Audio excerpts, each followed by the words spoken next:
Sürətli yolda kim, necə gəldi, avtomobil idarə eləyir. Buna səbəb isə yolda sürət həddini göstərən nişanların olmamasıdır. Şamaxı rayonunun 7 kəndini birləşdirən Şamaxı, Çölgöylər, Padar avtomobil yolunda sürət həddini göstərən yol nişanlarının olmaması səbəbindən bu yolda tez-tez qəza hadisələri baş verir. Əksər qəzalar da ölümlə nəticələnir. Mənim evim düz pavorotun altındadır. Yol tikiləndə aralı idi, yol çəkildi, lap yaxınlaşdı. 2 il bundan qabaq bir maşın, savrabat maşını gəldi, düşdü öyməyə, uşağımı Allah qorudu da, yəni xəstəxanada biraz sağaldı. Bir dənə radar qoyucu balamızı zülmlə saxlayırıq, heç qoy bəhrəsin görədir. Bir nişanlı balanı vurdu, maşını öldürdü, hamımızın dərdidir. Piyada keçidi düzəltsinlər.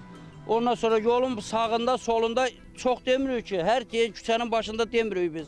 Bir çıxışda, bir girişdə radar qoysunlar. Səbəbi odur ki, istənilən bizim 18 yaşında bir cavan uşağımız rəhmətə getdi.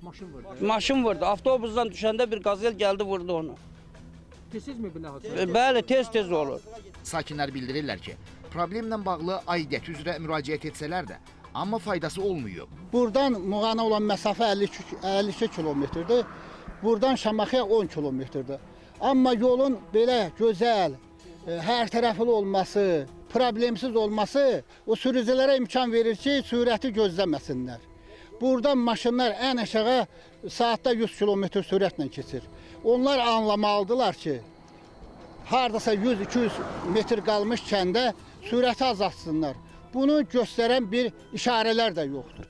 Bu yaxınlarda bir dənə qız uşağın maşın vurdu, öldürdü. Bax, burada yanında durduğumuz bir nəfər cavan oğlanı öldürdü, maşını öldürdü. Neçə nəfər də dəfələrlə, neçə nəfər xəstəxanada yenə sağ qaldı, bir 3-4 nəfər, 7 dənə bizim ölüm hadisəmiz olub bu son 5-6 il ərzində. Məsələ ilə bağlı Yerüstü Nəqliyyat Agentliyindən Xəzər xəbərə bildirildi ki, qurumun əməkdaşları tərəfindən əraziyə baxış keçiriləcək və təhlillər aparılacaq.